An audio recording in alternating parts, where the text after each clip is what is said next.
ಕ್ಷೇತ್ರದ ಕ್ಷೇತ್ರದಲ್ಲಿ ಬೇರೆ ಬೇರೆ ಕಾರ್ಯಕ್ರಮಗಳು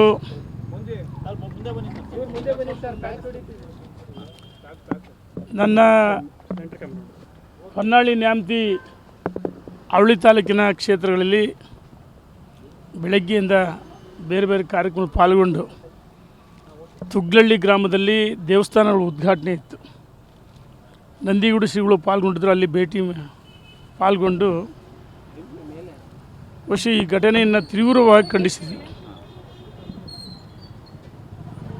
ಖಂಡಿಸಿ ನಾವೆಲ್ಲ ಒಟ್ಟಾಗಿ ಹಿಂದೂಗಳು, ಅಂದರೆ ಅಲ್ಪಸಂಖ್ಯಾತರ ವಿರುದ್ಧ ಅಂತಲ್ಲ, ಧರ್ಮದ ಆಧಾರದ ಮೇಲೆ ಅವರು ಹತ್ಯೆ ಮಾಡಿಲ್ಲ, ಅದು ನಾವೆಲ್ಲ ಭಾರತೀಯರು ಖಂಡಿಸಲೇಬೇಕು.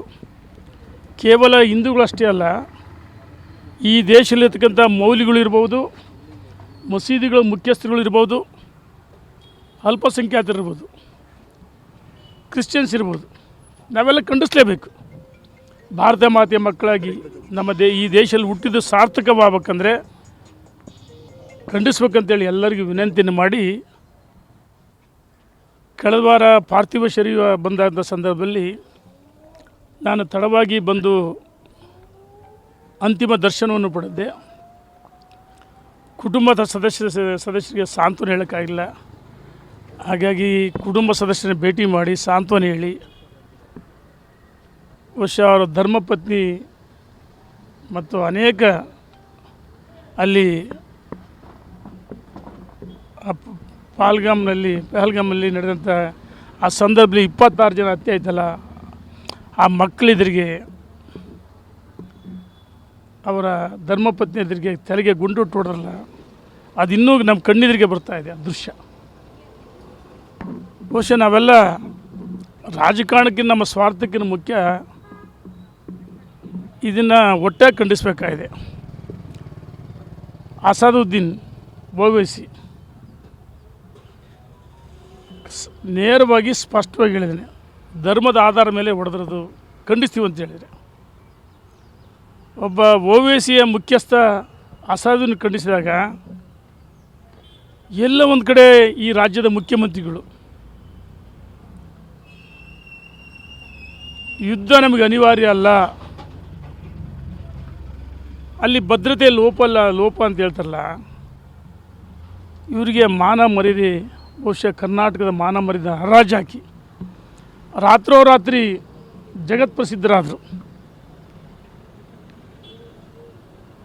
ನಿನ್ನೆ ದಿವಸ ಮಾಧ್ಯಮಗಳು ಎಲ್ಲ ಕಡೆ ಬಿತ್ತರಿಸಿ ಮೇಲೆ ಉಲ್ಟಾ ಹೊಡೆದ್ರು.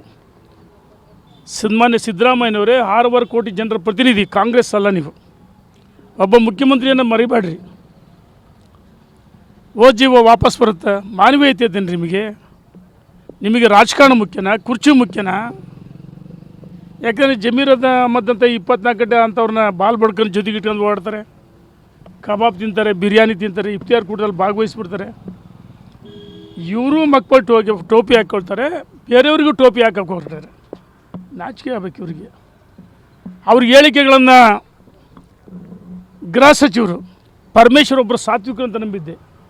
ನೋಡಿ, ಮುಖ್ಯಮಂತ್ರಿಗಳ ಹೆಸರಿನಲ್ಲಿ ಸಿದ್ದರಾಮ, DK ಉಪಮುಖ್ಯಮಂತ್ರಿ DK ಶಿವಕುಮಾರ್, ಪರಮೇಶ್ವರ್ ಅವ್ರ ಹೆಸರಿಗೆ ಅವ್ರ ತಂದೆ ತಾಯಿ ಶಿವನ ಹೆಸರಿದೆ, ದೇವ್ರ ಹೆಸರಿದ್ದಾರೆ. ತದ್ವಿರುದ್ಧವಾಗಿ ನಡ್ಕೊಳ್ತಾರಲ್ಲ, ಪರಮೇಶ್ವರ್ ಸಾತ್ವಿಕರು ಅಂತ ನಾನು ನಂಬಿದ್ದೆ. ಪರಮೇಶ್ವರು ಚಲರಾಯ ಸ್ವಾಮಿ ಅವ್ರ ಹೇಳಿಕೆಗಳನ್ನ ಖಂಡಿಸ್ತದಾರಂದರೆ ಬಹುಶಃ ಇವ್ರನ್ನ ಭಯೋತ್ಪಾದಕರು ಅನ್ಬೇಕಾಗತ್ತೆ ನಾವು. ನಿಮಗೆ ಏನು ಯಾವುದಾದ್ರೂ ಪಾಕಿಸ್ತಾನ ಪ್ರಶಸ್ತಿ ಕೊಡುತ್ತಾ? ಇಡೀ ಸಿದ್ದರಾಮಯ್ಯ ಒಂದೇ ರಾತ್ರಿ ಹೇಳಿಕೆಗಳನ್ನು ಪಾಕಿಸ್ತಾನ ಮಾಧ್ಯಮಗಳು ವೈಭವೀಕರಿಸಿರಲ್ಲ, ಏನು ಪಾಕಿಸ್ತಾನದ ಪ್ರಧಾನಮಂತ್ರಿ ಆಗಿ ಹೊರಟಿದ್ದೀರಾ? ಅವ್ರ ಬಗ್ಗೆ ಸಹಾನುಭೂತಿ, ಅಥವಾ ನಿಮ್ಮ ಪರಮೇಶ್ವರು ಚಲರಾಯ ಸ್ವಾಮಿ ಸಚಿವ ಸಂಪುಟ ಸದಸ್ಯಗಳಾಗಬೇಕಲ್ಲಿ ಕ್ಯಾಬಿನೆಟ್ಟಲ್ಲಿ. ನೋಡಿ, ಸಾವಿನ ಮನೆ ಸೂತಕ ಇದೆ, ಸಾವಿನ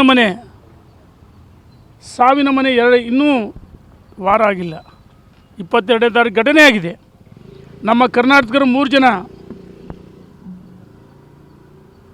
ಮಂಜುನಾಥ ರಾವ್ ಇರ್ಬೋದು, ಭರತ್ ಭೂಷಣ್ ಇರ್ಬೋದು, ಮಧುಸೂದನ್ ರಾವ್, ನಾನು ಇವ್ರುಗಳಿಗೆ ಸರ್ಕಾರ 4 ಲಕ್ಷ ಕೋಟಿ ಬಜೆಟ್ ಮಾಡಿಸ್ತಿಲ್ಲ, 80,000 ಕೋಟಿ ನಿನ್ನೆ ಹೇಳಿದ್ದಾರೆ. 2 ವರ್ಷಕ್ಕೆ 80,000 ಕೋಟಿ ಕೊಟ್ವಿ ಅಂತಾರೆ. ನಿಮ್ಮ ಬೆನ್ನು ನೀವೇ ಚಪ್ಪಿಸ್ಕೊಳ್ತಿದ್ದಿಲ್ಲ. ಕೊಡ್ರಿ 1 ಕೋಟಿ ಪರಿಹಾರನ. ಆ ಮಕ್ಕಳ ಶಿಕ್ಷಣಕ್ಕೆ ಅವರೇನು ಪರಿಹಾರಕ್ಕೋಸ್ಕರ ಕಾದು ಕುಳಿತಿಲ್ಲ. ಹೆಣ್ಮಕ್ಳು ಅವ್ರ ಮಕ್ಕಳು ಎತ್ತವ್ರಿಗೆ ಅವ್ರ ಮಕ್ಕಳು ರಕ್ಷಣೆ ಮಾಡೋದು ಗೊತ್ತಿದೆ. 1 ಕೋಟಿ ಪರಿಹಾರ ಕೊಡಬೇಕಂದ್ರೆ ಸರ್ಕಾರಕ್ಕೆ ಒತ್ತಾಯ ಮಾಡ್ತೀನಿ. ನಿಮಗೆ ಸ್ಪಷ್ಟವಾಗಿ ಈ ರಾಜ್ಯದ ಜನರಿಗೆ ಹೇಳಬೇಕು, ಅಥವಾ ಭಾರತೀಯರಿಗೆ ಗೊತ್ತಾಗಬೇಕು, ನೀವು ಪಾಕಿಸ್ತಾನ ಪರನೋ ಅಥವಾ ಹಿಂದೂಗಳ ಪರನೋ. ನಿಮಗೆ ಹಿಂದೂಗಳು ಓಟ್ ಹಾಕಿಲ್ವಾ? ಪಾಕಿಸ್ತಾನ ಪರವಾಗಿ ಸಹಾನುಭೂತಿ ತೋರಿಸ್ತೀರಿ. ನಿಮಗೆ ಸಾಧನ ಸಮಾವೇಶ ಅವಶ್ಯಕತೆ ಇತ್ತ? ಸಾವಿನ ಮೇಲೆ ಸೂತಕದ ಇನ್ನೂ ಛಾಯೆ ಇದೆ. 2 ವರ್ಷದ ಸಾಧನೆ ಇವರಿಗೆ. ನಿಮ್ಮ ಬೆನ್ನು ನೀವೇ ತೊಟ್ಕೊಳ್ತಾ ಇದ್ದೀರಿ. 80,000 ಕೋಟಿ ಕೊಟ್ಟೆ ಅಂತ ಹೇಳ್ತಿರಲ್ಲ, ನಾಚಿ ಆಗಬೇಕಲ್ರಿ ಸಿದ್ದರಾಮಯ್ಯನವ್ರೆ. ನಿಮ್ಮ ಒಂದು ಕಡೆ ನಿಮ್ಮ ಪ್ರತಿಪಕ್ಷ ನಾಯಕರ ರಾಷ್ಟ್ರದಲ್ಲಿ ಮಲ್ಲಿಕಾರ್ಜುನ್ ಖರ್ಗೆ ಅವರು, ರಾಹುಲ್ ಗಾಂಧಿ ಅಧ್ಯಕ್ಷರು, ನಾವು ಕೇಂದ್ರ ಸರ್ಕಾರ ಜೊತೆಗಿರ್ತೀವಿ, ಕೇಂದ್ರ ಸರ್ಕಾರ ಏನೇನು ನಿರ್ಧಾರ ಮಾಡಿದರು ಜೊತೆಗಿರ್ತೀವಿ ಅಂತ ಒಂದು ಕಡೆ ಅವ್ರು ಹೇಳ್ತಾರೆ. ನೀವು ಹೇಳ್ತೀರಿ ಕರ್ನಾಟಕದಲ್ಲಿ ಯುದ್ಧ ಅನಿವಾರ್ಯ ಅಲ್ಲ. ನಿಮ್ಮ ಹೇಳಿಕೆಗಳನ್ನು ಅಂದರೆ ಬದ್ಧತೆ ವೈಫಲ್ಯ ನೋಡಿ. ರಕ್ಷಣಾ ಇಲಾಖೆ ಪೊಲೀಸರು ಕೆಲಸ ಮಾಡ್ತಿರ್ತಾರೆ. ಅವ್ರಿಗೆ ನಾವು ಅಧಿಕಾರವನ್ನು ಕೊಡದೇ ಇದ್ದರೆ ಅವರ ಆತ್ಮಸ್ಥೈರ್ಯ ಕುಗ್ಗಿಸ್ದಂಗೆ ಆಗುತ್ತೆ. ಅವ್ರ ವಿರುದ್ಧ ಮಾತಾಡಿದರೆ ಯೋಧರು ಭದ್ರತಾ ವೈಫಲ್ಯ ಅಂತೇಳಿದ್ರೆ ಅವ್ರ ಆತ್ಮಸ್ಥೈರ್ಯ ಕುಗ್ಗಿಸ್ದಂಗೆ ಆಗಲ್ಲವ. ಅಟಲ್ಜಿ ಅವರು ಕಾರ್ಗಿಲ್ ಯುದ್ಧ ಆದಾಗ ಯುದ್ಧ ಭೂಮಿಗೆ ಹೋಗಿ ಬೆನ್ನು ತಟ್ಟಿ ಬಂದರು. ಯಾಕಂದರೆ ಯೋಧರ ಆತ್ಮವಿಶ್ವಾಸ ಹೆಚ್ಚಿಸಬೇಕು. ನೀವು ಅವ್ರು ಗುಗ್ಗಿಸೋಂಥ ಕೆಲಸವನ್ನು ಮಾಡಿದಿರಿ. ಭಾರತೀಯರ ಕ್ಷಮೆ ಕೇಳಬೇಕು. ನೀವು ಅಧಿಕಾರಿಗಳಿಗೆ ನಾಳೆ ರಾಜೀನಾಮೆ ಕೊಡಬೇಕಂತೇಳಿ ನಾನು ಒತ್ತಾಯ ಮಾಡ್ತೀನಿ.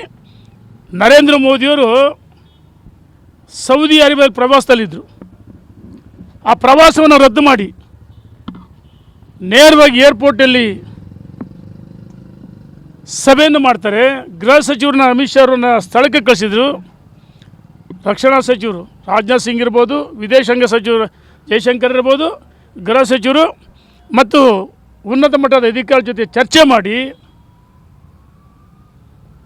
ಪ್ರತೀಕಾರವನ್ನು ತೀರಿಸಬೇಕು. 26 ಜನರ ಹತ್ಯೆ ಆಗಿದೆಯಲ್ಲ ನೋಡಿ. ಇವರೆಲ್ಲ ಹಿಂದೆ ಪುಲ್ವಾಮಾ ಘಟನೆ ಆದಾಗ, ಬಾಲ್ಕೋಟ್ ದಾಳಿ, ಸರ್ಜಿಕಲ್ ಸ್ಟ್ರೈಕ್ ಆದಾಗ ಇದು ಸುಳ್ಳು ಅಂತೇಳಿದರು.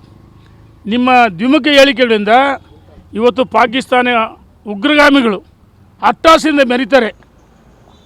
ಆ ಬಿಲಾಲ್ ಬುಟ್ಟಿ ಹೇಳಿದ, ಸಿಂಧೂ ನದಿ ನೀರು ಬಿಡದೇ ಇದ್ದರೆ ರಕ್ತ ಹರಿಯುತ್ತದೆ. ಏನು ನೀವೇ ನಿಮ್ಮ ಅಪ್ಪ ಹುಟ್ಟಿದಿರ?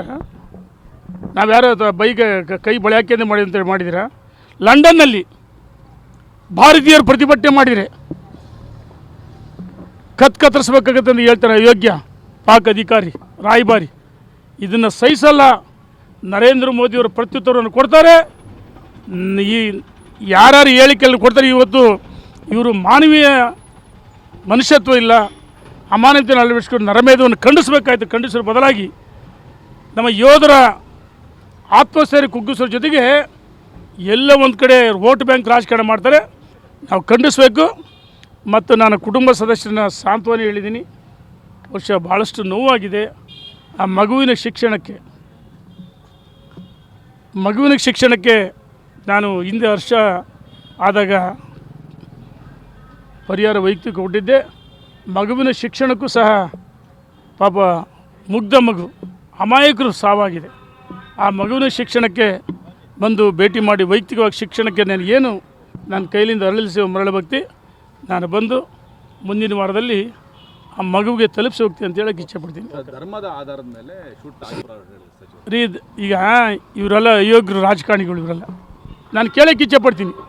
ಕಾಂಗ್ರೆಸ್ಸಿನ ಭಾಳಷ್ಟು ಜನ ಮುಖಂಡರುಗಳು ಅದೇ ಹೇಳ್ತಾರೆ. ಮೊನ್ನೆ ಕಾಂಗ್ರೆಸ್ಸಿನ ಶಾಸಕ ಏನು ಹೇಳಿದೆ, ರಮೇಶ್ ಬಂಡಿ ಸಿದ್ದೇಗೌಡ, ನಾಚಿಕೆ ಆಗಬೇಕಲ್ಲ ಅವನಿಗೆ. ರಾಬರ್ಟ್ ವಾದ್ರಾ ಏನು ಹೇಳಿದೆ? ಅಯೋಗ್ಯ, ರಾಜಕಾರಣಕ್ಕೆ ಬರ್ತೀವಿ ಅಂತ ಹೇಳಿದ್ದೆ ಅವನು. 370 ಆರ್ಟಿಕಲ್ ರದ್ದು ಮಾಡೋಕ್ಕೆ ಅಲ್ಪಸಂಖ್ಯಾತರಿಗೆ ಅಭದ್ರತೆ ಕಾಡ್ತಿದೆ ಅಂತ ಹೇಳಿದೆ. ಅದನ್ನೇ ಬಂಡಿ ರಮೇಶ್ ಗೌಡ ಹೇಳಿದೆ. RB ತಿಮ್ಮಾಪುರ ಸಚಿವರು ಹಿರಿಯರು ಈ ರೀತಿ ಯಾಕೆ ಇದೇ ನಮ್ಮ ತಾಯಿಯಂದ್ರೆ ಕೇಳಿ ಸಹೋದರಿಯರು ಧರ್ಮದ ಕೇಳಿ ನಾವು ಹೆಂಗೆ ಹಿಂದೂಗಳು ಓಂಕಾರ ಹೇಳ್ತೀವಿ, ಅವರು ಕಲ್ಮ ಹೇಳಂತಂದ್ರು. ಕೆಲವರು ಜೀವ ಉಳಿಸೋಕ್ಕೋಸ್ಕರ ಮುಸಲ್ಮಾನ ಹೆಸರು ಹೇಳಿದರು, ಮತ್ತು ಅದನ್ನು ಸಹ ನೋಡಿದರು. ಕಲ್ಮ ಹೇಳಿದ್ದಾರೆ, ಕೆಲವರು ಅನಿವಾರ್ಯವಾಗಿ ಪಡಿಸಿದರು. ಹೇಳಿಲ್ವಾ? ಆ ಹೆಣ್ಮಕ್ಳನ್ನ ಕೇಳ್ರಿ, ಧರ್ಮದ ಆಧಾರ ಮೇಲೆ ಹೊಡೆದ್ರೆ ಯಾವುದರ ಆಧಾರ ಮೇಲೆ ಹೊಡೆದ್ರು? ಅರೆ ಓವೈಸಿ ಮುಖ್ಯಸ್ಥ ಅಸಾದುದ್ದೀನ್ ಹೇಳ್ತಿದ್ದಾರೆ ಧರ್ಮದ ಆಧಾರ ಮೇಲೆ ಹೊಡೆದ್ರು ಅಂತ ಹೇಳ್ತಾರೆ. ಅರೆ ಅವರು ಖಂಡಿಸ್ತಾರೆ. ನಿಮಗೆ ನಾಚಿಕೆ ಆಗಿದ್ರಿ?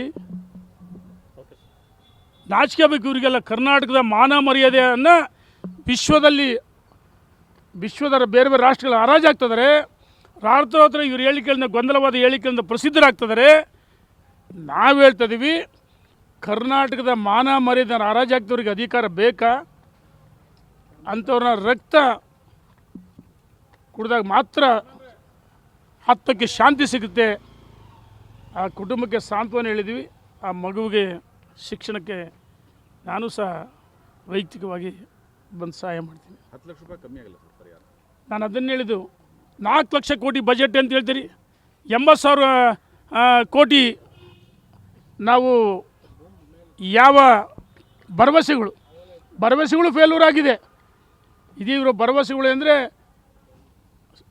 ಏನೇನು ಮಾಡಿದಾರಲ್ಲ, 5 ಪಂಚ ಭರವಸೆಗಳು ಅಷ್ಟೇ ಅಲ್ಲ, ಸುಳ್ಳಿನ ಭಾಗ್ಯ ಕೊಡಿದಾರೆ, ಮರಣ ಭಾಗ್ಯ ಕೊಡಿದಾರೆ. ಸುಳ್ಳು ಹೇಳೋದ್ರಲ್ಲಿ ನಿಸ್ಸೀಮರು ಈ ಕಾಂಗ್ರೆಸ್ನವರು. ಸತ್ಯದ ತಲೆ ಮೇಲೆ ಹೊಡೆದಂಗೆ ಹೇಳ್ತಾರೆ. ನಾವು ಅದಕ್ಕೆ ಹೇಳ್ತೀವಿ, 4 ಲಕ್ಷ ಕೋಟಿ ಬಜೆಟ್ ಅಂತ ಹೇಳ್ತೀರಿ.